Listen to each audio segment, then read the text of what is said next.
Hablaremos hoy de algunas curiosidades acerca de la moda a lo largo de la historia de Francia, que es un país muy vinculado con la moda. Son algunas extravagancias, ¿no? Empecemos por ver qué pasaba con las cabelleras y las pelucas. Y para eso contaremos con un antecedente muy antiguo. Los galos, y aquellos que estaban ubicados en el territorio francés durante la antigüedad clásica, estimaban mucho los cabellos largos y los consideraban como signo de distinción y libertad. Por eso, César, después de haberlos vencido, hizo que se cortaran el pelo, los obligó a cortarse el pelo en señal de servidumbre.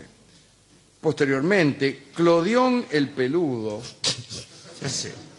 que arrebató, era un líder galo que arrebató algunas provincias a los romanos, ordenó a los pueblos por él libertados que se dejaran crecer la cabellera a fin de que se diferenciaran de los otros galos que todavía estaban bajo la dominación de Roma.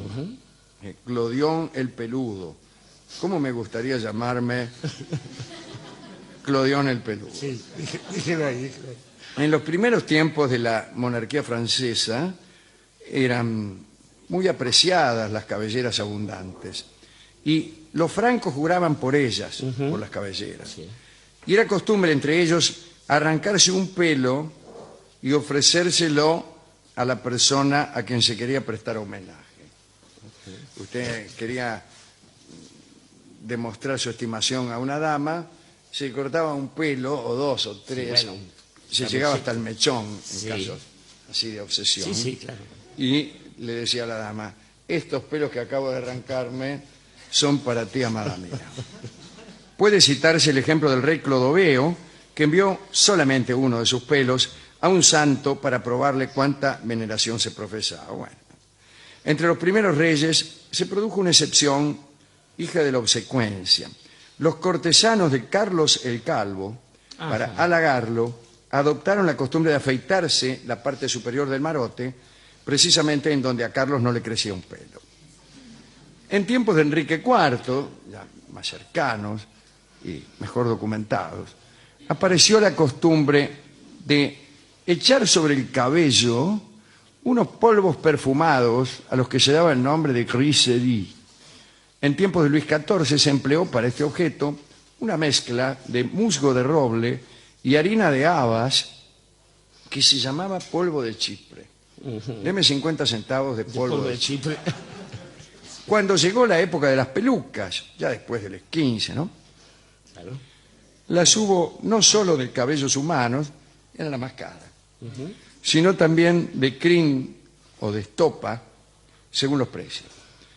Eran de varias clases y según su forma tenían nombres muy elocuentes: nido de urraca, martillo, había una que se llama la conmovedora. Esa la conozco. Esa la conozco. También a lo inconstante, a lo celoso, a la garzón. A la garzón también, ¿no? Multitud de edictos reales se ocuparon de las pelucas y de los peluqueros. Se crearon 40 cargos públicos que tenían que ver con la recolección del pelo hasta su limpieza. Como bien sabemos, el más importante de estos cargos era el de intendente del gabinete de pelucas, que presidía la elección del monarca al respecto. Luis XIV, es decir, claro, es de Luis XIV, claro, parte de Versalles, no toda la etiqueta de Versalles. Luis XIV tenía razones personales para fomentar el uso de esos tocados. Vivía en tiempo de este rey un peluquero ilustre, que era amigo del rey, llamado Binet. Este Binet dejó su nombre a un peinado inventado por él y asistía a Luis en sus modas. Todos los elegantes pronto tuvieron sus Binet, que variaban según la condición de las personas.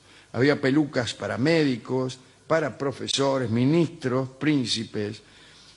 La forma y disposición de los cabellos eran distintas según el rango del que había de llevar. En el siglo XVIII las pelucas fueron sustituidas por enormes peinados, de los cuales dice Saint-Simon: los peinados de la época se componen de perifolios de 2 pies de alto y colocan el rostro de las mujeres en el centro del cuerpo. Claro. Claro, le quedaba en el medio, porque arriba seguía pelo. 66 centímetros. Es una bocha, loco, para sombrero. Para estos peinados era preciso disponer de un armazón de alambre grueso. Las cortesanas, cuando salían de paseo, debían arrodillarse en sus coches a fin de no comprometer el edificio levantado sobre sus cabezas. Para descansar el cogote, permanecían sentadas en la iglesia. Sí. Entre los peinados excéntricos citamos velador, el peinado velador, Venía con una bombita, el claro. castaño de Indias, la gallina mojada y el perro loco, que hacían furor. Sí. Una de las invenciones más ensalzadas al respecto fue la que llevó la duquesa de Chartres en 1774, que podía verse ahí la figura de su hijo, el hijo de la duquesa de Chartres, el duque de Beaujolais era el hijo, ¿no? En brazo de su nodriza. Todo esto armado en la cabeza. También se veía un pequeño loro que picoteaba una cereza y un sirviente. Qué maravilla. Todo eso en el mate llevaba. Los estímulos exóticos encontraban su cauce en la moda. En 1748 llegó, proveniente de Sumatra, un rinoceronte. Que, claro, era una novedad para los franceses. Se puso de moda el rinoceronte y cuenta Diderot, las mujeres lo trasladaron de sus jaulas a la cabeza. Todo fue a la rinoceronte. Qué lindo, claro. No existió mujer elegante que no llevara 3 o 4 rinocerontes encima. En 1773 apareció un meteorito y con él los tocados a la cometa. Claro. En la época de la Revolución, la escarapela tricolor, inventada por el amigo Camilo de Moulin, señor. fue el adorno obligado de los peinados. Un decreto de la Convención de 1793 dice, lo tengo aquí. La Convención Nacional decreta que las mujeres que no lleven la escarapela tricolor serán castigadas con, la primera vez, 8 días de cárcel y en caso de reincidencia se las tendrá por sospechosas. Las que arranquen a otra o profanen la escarapela nacional serán castigadas con 6 años de reclusión. Ya. Jacobino, Últimos como detalles claro. que explican el nacimiento de algunos usos de la moda y que parecen provenir del capricho de algún príncipe. Las hijas de Luis IX, que era casualmente San Luis, San Luis, sí, San señor. Luis era Luis IX, tenían los pies enormes y poco gratos. Dicho, qué Mirá elegancia qué para decir. enormes y poco gratos son los pies de la hija del rey. Ya con enormes bastaba. La hija de Luis IX tiene la Comenzaron pata, a sí, llevar vestidos de arrastre Claro. que devinieron en los vestidos de cola. Los vestidos de cola provienen del afán de las hijas de Luis IX, San Luis, de ocultar las patas. Mirá vos. Otro dato. La esposa de Felipe III tenía un cogote desmesuradamente largo. Según el cronista Brantôme, dice, era capaz de humillar a una cigüeña.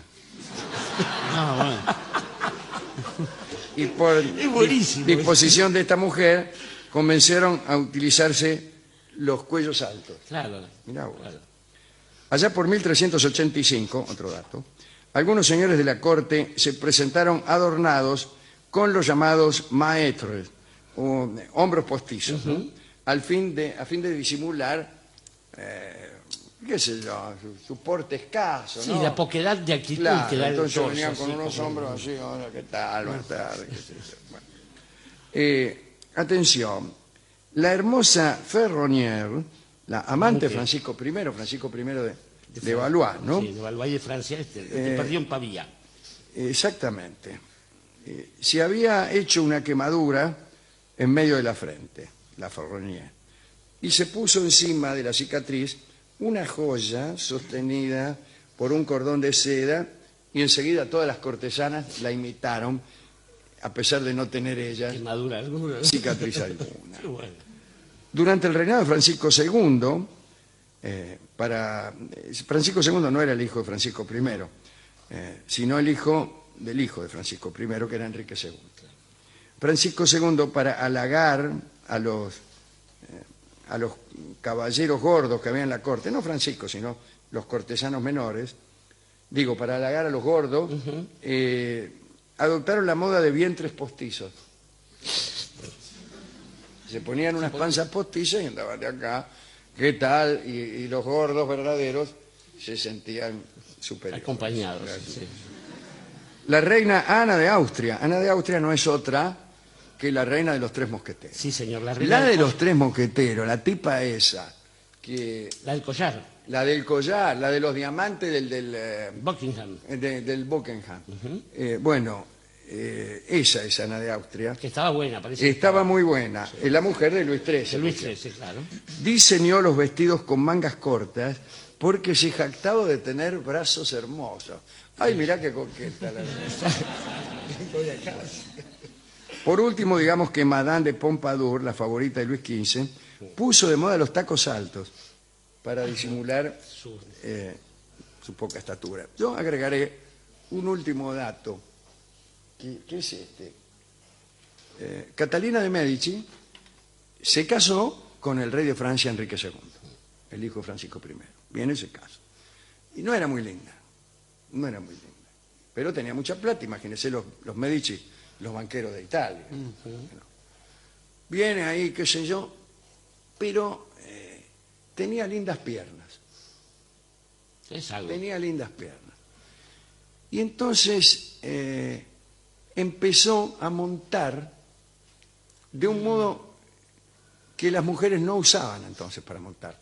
Las mujeres montaban a la mujerenga. A la mujeriega, como claro. suele decirse. Claro. De costado, sentadas de costado. Sentadas en la silla con las dos patas al mismo lado, para que se entienda, ¿no? Claro. La rienda de la mano Y izquierda y la esta, otra. que tenía lindas piernas, resolvió que iba a montar directamente con una pata de cada lado.